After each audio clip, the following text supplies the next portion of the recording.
Itu adalah kebohongan.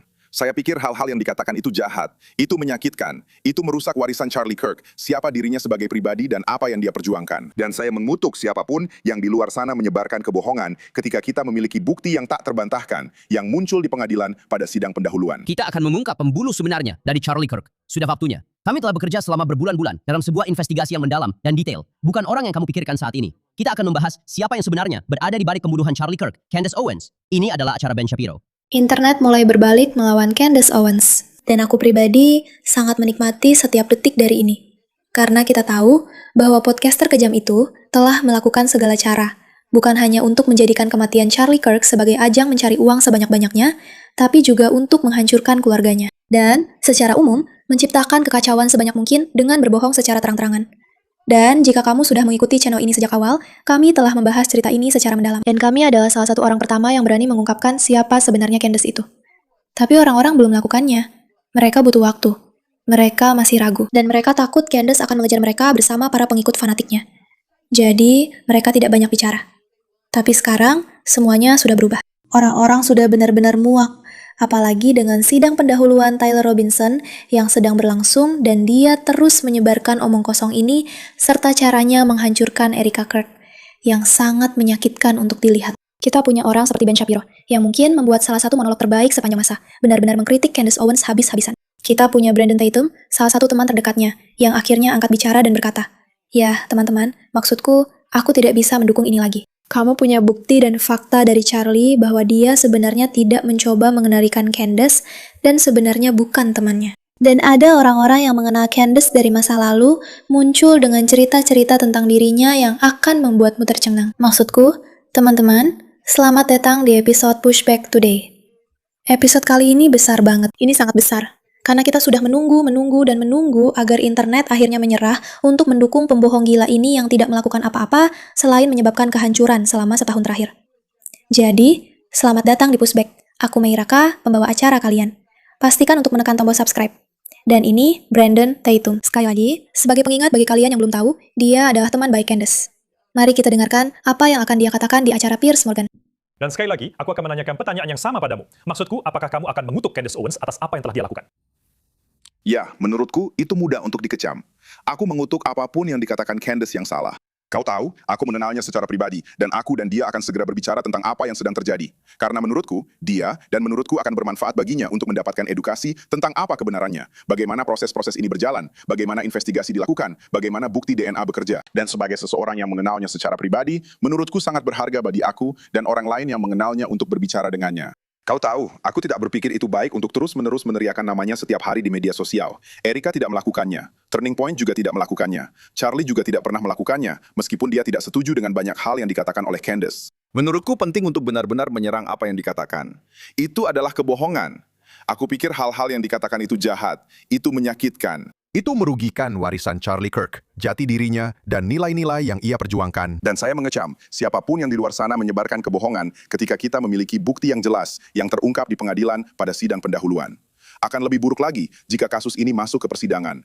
Akan ada lebih banyak bukti, akan ada lebih banyak saksi. Jadi itu, dan pria itu, yang saya kira di sebelah saya. Saya tidak tahu apakah penonton melihatnya seperti yang saya lihat. Tapi betapa bodohnya, duduk dan membanggakan diri, serta punya kesempatan untuk berkata, "Yah, saya senang bahwa MAGA saling bertarung satu sama lain." Dengan memanfaatkan kematian Charlie, yang dibunuh hanya karena dia mengatakan kebenaran. Dia pria baik, dia ayah yang baik. Saya mengenalnya secara pribadi. Dan sangat disayangkan kita tidak bisa duduk di sini dan hanya mengutuk kebencian.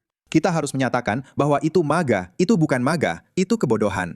Itu poin yang bagus. Itu poin bagus dari Brandon Tatum. Sesuatu yang berhasil dilakukan Candace adalah membuat semua ini menjadi pertengkaran internal. Bukan tentang mengenang apa yang paling diinginkan Charlie, yaitu menyatukan orang-orang. Sekarang, berbicara tentang Charlie dan tentang Candace, satu poin besar, sangat penting, yang terus digaungkan Candace sejak awal adalah bahwa dia adalah sahabat sejati Charlie. Sekarang, perlu diingat bahwa dia tidak diundang ke pernikahan Charlie dan Erica, yang cukup aneh.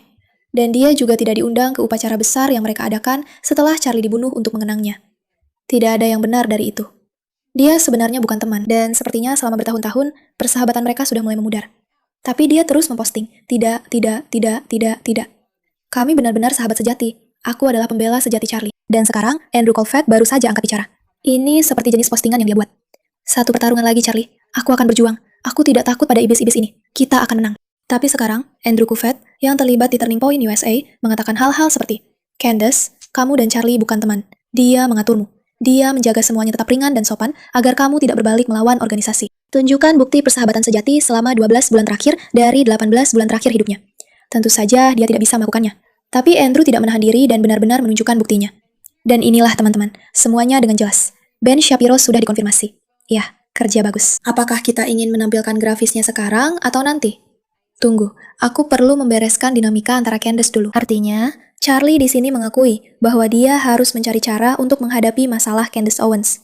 Karena sekarang kita bisa melihat, semuanya sudah cukup jelas. Ini masalah besar jika kamu membuat Candace memusuhimu. Karena dia marah, dan dia akan mengejarmu serta membuat kebohongan yang gila. Dan siapapun yang mungkin pernah bersinggungan dengannya selama bertahun-tahun, pasti sudah mengalami hal ini. Orang-orang takut menanggapi Candace, karena mereka sudah paham betapa besar kerusakan yang dia lakukan pada orang-orang yang berani mengatakan sesuatu menentangnya. Dan menurutku, itu sudah sangat jelas. Sekarang, kamu bisa saja terus membantah. Tidak, itu tidak benar. Dan Charlie memang benar-benar temannya. Tapi menurutku, kalau kamu melihat apa yang sedang dilakukan Candace sekarang, dan kamu punya sedikit saja akal sehat, kamu bisa mengerti bahwa mungkin, hanya mungkin, dia memang butuh untuk diatur oleh Charlie. Dan fakta bahwa dia percaya kalau Charlie tidak benar-benar menentangnya, adalah karena Charlie tidak mau Candace melancarkan efek Candace terhadap dirinya dan organisasinya. Dan menurutku, pesan ini membuktikan itu dengan sangat jelas. Maksudku, aku harus membereskan dinamika Candace. Dinamika yang mana? Kita semua tahu persis dinamika yang dimaksud. Tapi seperti yang dikatakan Brandon, intinya di sini bukan hanya untuk membicarakan pertengkaran internal. Sebenarnya tujuannya adalah untuk membantah beberapa hal yang sedang terjadi, dan untuk menunjukkan bahwa wanita ini benar-benar gila. Dan Ben Shapiro telah melakukan, boleh saya katakan, pekerjaan yang luar biasa dalam membahas berbagai hal yang telah dikatakan oleh Candace dan betapa bohongnya semua itu. Sekarang, saya sarankan kalian semua menonton saja seluruh episode, karena itu adalah sebuah mahakarya, dan kita tidak akan membahas rekaman selama 1 jam itu. Tapi saya ingin mengambil cuplikan singkat. Jadi, inilah video yang diposting. Hari ini adalah acara yang sangat penting. Hari ini, kita akan mengungkap pembunuh sebenarnya dari Charlie Kirk. Sudah waktunya. Kami telah bekerja selama berbulan-bulan dalam sebuah investigasi yang mendalam dan detail. Bukan orang yang kalian pikirkan hari ini. Kita akan membahas siapa yang sebenarnya berada di balik pembunuhan Charlie Kirk, Candace Owens. Ini adalah acara Ben Shapiro. Oke, jadi jelas ini hanya lelucon. Mereka sedang mengolok-oloknya kan? Jadi kami sebenarnya tidak ingin membicarakan ini. Kami tidak mau, tapi kami sudah menggali. Kami sudah menyelidiki. Kami sudah menarik setiap benang, menelusuri setiap jalur penyelidikan untuk mencari tahu apa yang sebenarnya terjadi. Apa yang benar-benar terjadi. Apa yang sebenarnya benar-benar banget terjadi. Ngomong-ngomong, kalau kamu belum mengikuti, begini persis cara Candace berbicara. Dan kalau kamu cukup beruntung tidak harus menonton Candace belakangan ini, maksudku bagus untukmu. Tapi memang begini gayanya. Seolah-olah kami sudah memecahkan semuanya. Dengan pembunuhan Charlie Kirk pada 10 September 2025, ceritanya sebenarnya dimulai sebelum itu. Pada musim semi 2025 ketika Candace Owens, sang podcaster, sedang mengalami beberapa masalah nilai mereknya. Dia digugat oleh ibu negara Prancis. Dia kehilangan banyak sponsor utama. Dia mulai kehilangan puarasannya. Dia bertengkar dengan hampir semua orang. Dan kemudian, sesuatu berubah. Charlie Kirk dibunuh. Kamu ingat 10 September 2025? Liputan Candace Owens tentang Charlie Kirk membangun kembali audiensnya dan mendorong penjualan merchandise ke rekor tertinggi. Itu kata dia. Bukan saya, itu kata dia. Dan itu membuatnya menjadi tokoh utama dalam cerita terbesar di Amerika. Maksud saya, inilah dia pada bulan Mei tahun ini. Hari ini berpotensi menjadi hari penjualan merchandise terbesar dalam sejarah situs web kami. Kami sangat mencintai kalian karena benar-benar membeli merchandise hanya untuk membalas orang-orang yang menyuruhkan boikot merchandise. Sebagai pengingat, Candace adalah orang yang mengejek habis-habisan Erika Cook karena membicarakan betapa baiknya penjualan merchandise untuk Turning Point USA. Sekarang, sebuah video Erika Cook menjadi sangat viral bagi kalian yang tidak mengikutinya. Dan tentu saja kita sebenarnya tidak perlu membicarakan ini, tapi kita tetap membahasnya. Sebuah video menjadi viral beberapa hari setelah kematian Charlie Cook, yang menampilkan dia melakukan siaran langsung dengan Turning Point USA. Dan dia berkata, kami sedang mengalami penjualan merchandise paling sukses. Dan orang-orang bertanya-tanya, bagaimana mungkin dia membicarakan merchandise tepat setelah kematian itu? Dan ketika kamu benar-benar memikirkannya, kamu akan menyadari bahwa merchandise itu berarti sesuatu yang jauh lebih besar bagi Erika. Itu melambangkan gerakan yang dibawa oleh Turning Point USA, yaitu membawa kembali nilai-nilai kekristenan kepada generasi muda Amerika. Jadi, ketika semakin banyak orang merayakan hal itu, membeli merchandise, memakainya dengan bangga, itu adalah sesuatu yang menurutnya akan didukung oleh Charlie. Jadi masuk akal jika dia muncul di sana sambil bilang, wow, ini tidak pernah tentang uang. Ini bukan tentang uang. Erika Kirk akan baik-baik saja. Dia akan tetap ditanggung orang-orang kaya seumur hidupnya jika Charlie belum cukup menghasilkan uang. Ini memang tidak pernah tentang uang. Ini tentang dia benar-benar merayakan misi yang didukung oleh Charlie. Tapi tentu saja, Candace tidak peduli dengan hal itu. Candace yang bangga dengan merchandise-nya sendiri tidak ada hubungannya dengan misinya. Itu benar-benar hanya soal memeriksa saja. Dan kamu harus mengikuti bagaimana uang itu diatur. Kamu harus mengikutinya. Kamu harus mengikuti. Ikuti saja. Oke, pendapatan dari liputan ini tidak mengalir ke seorang manusia. Itu mengalir melalui jaringan entitas korporat seperti Candace Owens LLC. Oke, jadi kita tidak akan membahas detail yang dia bicarakan tentang ini. Maksudku, dia sudah menikah. Kamu sudah tahu betapa anehnya Candace. Dan kita akan membahas betapa anehnya pernikahannya sebentar lagi. Tapi aku ingin kamu mendengarkan cerita ini yang diceritakan seseorang tentang Candace dari masa lalu. Dan mari kita tonton sedikit lebih cepat dari biasanya. Aku hanya ingin dia tahu, kalau kamu butuh apapun, aku sudah pernah mengalami ini. Ini memang berat, aku senang membantu atau apapun itu. Dan aku melakukan itu dengan Candace dan semuanya baik-baik saja. Kami punya percakapan yang menyenangkan. Lalu sekitar 6 minggu kemudian, aku merasa terdorong untuk menelpon dan menanyakan kabarnya. Kamu bilang sesuatu yang menurutku sangat benar. Kalau kamu pernah menghabiskan waktu bersama Candace, kamu tahu dia luar biasa. Maksudku, dia benar-benar memancarkan karisma. Dia pandai berbicara, dia cerdas, dia cantik. Maksudku, dia punya semuanya. Dia benar-benar paket lengkap sebagai seorang penyiar. Jadi aku tahu, dia akan sangat terkenal. Jadi aku menelpon dia dan hanya bilang, "Hey, bagaimana kabarmu?" Dan dia jujur dan bilang, "Kamu tahu, tidak begitu baik." Aku tanya, "Ada apa?" Dan dia bilang, "Ini memang berat. Aku kesulitan untuk bertahan." Lalu aku bilang, "Ya, ini semacam pertanyaan ujian bagi orang-orang yang sedang merintis karir. Seperti, apa yang akan terjadi kalau mobilmu mogok besok?" Dan Candace bilang, "Aku bakal kacau. Aku nggak bisa. Aku nggak sanggup bayar. Aku nggak punya uang untuk perbaikan mobil." Dia bilang, "Sebenarnya, aku punya band yang kempes sekarang. Aku nggak bisa memperbaikinya. Aku benar-benar jadi begini keadaannya." Dia mulai terkenal. Dia keliling berbicara untuk TV USA, tapi dia hampir nggak dapat uang. Dia nggak bisa memperbaiki bannya di mobil. Jadi aku menawarkan bantuan untuk itu, dan aku mulai membayarnya. Ini adalah cerita yang belum pernah aku ceritakan ke publik sebelumnya. Dan aku cuma bilang, "Jadi, apa yang kamu butuhkan untuk bertahan hidup?" Dan dia bilang, "Ya, aku dibayar $1.600 sebulan. Sewa tempat tinggalku lebih dari itu. Aku mengandalkan YouTubeku untuk monetisasi. Berapa banyak yang kamu butuhkan?" Dan dia bilang, "Aku butuh sekitar $1.000 sebulan untuk bertahan hidup." Lalu aku bilang, "Oke, aku akan bayar kamu 2.000." Dan dia tanya, "Untuk apa?" Aku bilang, "Lakukan saja apa yang sudah kamu lakukan, karena dia memang luar biasa. Dan aku tahu, kita mampu membayarnya dari organisasi nirlaba kita. Aku masukkan dia ke dalam anggaran." Ngomong-ngomong, lebih banyak orang seharusnya melakukan ini.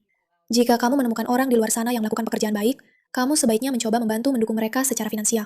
Karena kamu tidak tahu seberapa besar usaha dan kerja keras yang dilakukan orang-orang untuk berbuat baik secara online, dan betapa sedikitnya dukungan finansial yang sering ada di balik layar. Kamu pasti akan terkejut. Saya mulai membayarnya. Dan dia pada suatu saat bertanya, "Apakah kamu ingin aku mendukung bantuan konvensi?" Saya bilang, "Maksud saya, kalau kamu mau, silakan. Tapi itu bukan alasan saya melakukan ini. Saya melakukannya karena kamu berbakat. Kamu penting. Saya pikir kamu akan terkenal dan melakukan hal-hal hebat. Saya hanya ingin membantu. Jadi saya membayarnya." Saya tidak ingat persis apakah itu 1 atau 2 bulan. Itu cukup singkat. Dan suatu hari, saya mendapat pesan dari dia, yang merupakan pesan paling kejam yang pernah saya terima dari siapapun sepanjang hidup saya. Maksud saya, benar-benar menusuk hati saya. Dia bilang sesuatu seperti, "Aku rasa kamu tidak seperti yang kamu klaim. Saya tidak yakin kamu tulus. Jangan pernah bicara lagi dengan saya." Dan saya benar-benar, ekspresi wajahmu persis seperti ekspresi wajah saya. Seperti tiba-tiba, benar-benar apa? Dari nol, saya bahkan tidak tahu, tidak ada percakapan apapun. Dan saya pada dasarnya berkata, "Apa sih yang kamu bicarakan?" Dan dia bilang, "Apa saya tidak jelas? Saya tidak mau bicara lagi dengan kamu, hapus nomorku." Dan saya bilang, "Kamu benar-benar gila. Saya bahkan tidak tahu ini apa." Dan itulah terakhir kali saya bicara dengan Candace kan? Tapi itu adalah bukti pertama saya bahwa dia punya kemampuan indera keenam. Dan kelanjutan dari cerita ini adalah, bertahun-tahun kemudian, saya kenal Charlie lebih dalam pergaulan daripada dalam urusan politik. Kami dulu sering berburu bersama. Jadi kami berburu burung pegar dan memancing bersama. Dan saya sedang berburu burung pegar dengannya. Ini saat Candace sedang heboh dengan Kanye. Ingat, dia bilang Kanye yang mendesain logo Blizzard, dan Kanye bilang tidak. Jadi semuanya sedang ramai dibicarakan. Charlie sekarang telah menjadikannya direktur komunikasinya. Kami sedang berburu. Charlie ada di sana. Dia terus-menerus menelpon. Dia mendekatiku dan mengatakan sesuatu yang sangat aneh. Dia bilang, "Aku rasa aku harus meminta maaf padamu." Aku tidak tersinggung oleh apapun yang kau lakukan, sejauh yang aku tahu. Dia bilang, "Kamu tidak tahu?" "Tidak." "Oke, maksudku, kamu tidak perlu minta maaf padaku, tidak apa-apa." Dan aku bertanya padanya sedikit kemudian. Aku bilang, "Aku tidak tahu itu semua tentang apa, tapi aku punya satu pertanyaan. Aku dapat pesan teks yang sangat aneh dari Candace. Itu adalah pesan paling kasar yang pernah aku terima dalam hidupku. Padahal aku hanya mencoba membantunya." Dan dia menunjuk ke ponselnya, lalu berkata, "Beberapa orang memang tidak pernah berubah." Dan bagiku itu adalah awal dari sebuah benang merah, kan? Maksudku, aku melihat, oke, aku tidak tahu apa yang terjadi antara dia dan Charlie, tapi itu buruk, dan dia sangat kejam. Dia juga bersikap buruk dan kejam padaku. Lalu, dia pergi ke PragerU. Dan aku sempat mencoba memperingatkan orang-orang PragerU, seperti, "Aku tidak bisa memberitahumu secara pasti apa yang akan terjadi, tapi sepertinya tidak akan baik." Dia keluar dari PragerU. Aku diberitahu oleh orang-orang di PragerU, kejadiannya cukup buruk. Dia akhirnya bergabung dengan Daily Wire. Aku berpikir, ya Tuhan, teman-temanku di DW, ini sangat buruk. Jelas, hasilnya juga tidak baik. Ada benang merah sejak hari aku bertemu dengannya, bahwa dia adalah orang yang kejam dan psikotik. Maksudku, itu cukup memberatkan. Itu cukup buruk. Sekarang, bukan cuma ke orang-orang yang bekerja dengannya dia bersikap gila. Mari kita dengarkan cerita ini. Kalau mau bicara soal yang mencurigakan, dia menikah dalam kisah cinta yang jelas-jelas paling aneh sepanjang masa. Maksudku, dia bertemu suaminya George, dan dia hampir tidak mengenalnya. Lalu mereka langsung menikah. Itu rekayasa, oke? Kita nggak bodoh. Kita nggak bodoh, oke? Kita nggak bodoh. Itu operasi. Itu operasi. Candace katanya menghadiri pesta makan malam yang ramai, terdiri dari sekitar 30 orang. Kamu mau menebak siapa lagi yang duduk di meja yang persis sama itu?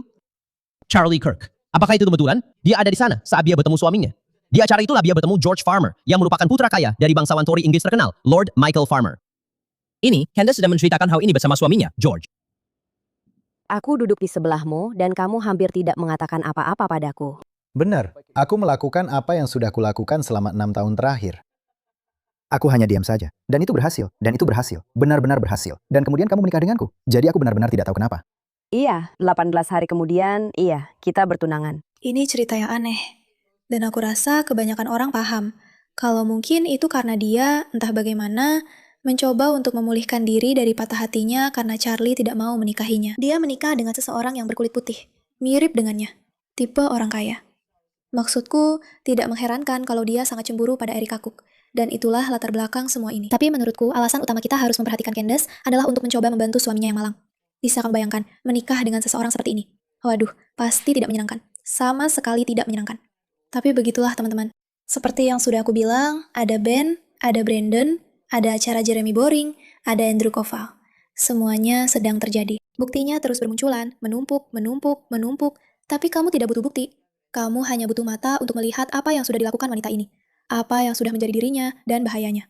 Pokoknya, selamat datang di Pushback. Terima kasih sudah di sini, dan terima kasih atas waktumu untuk hal ini.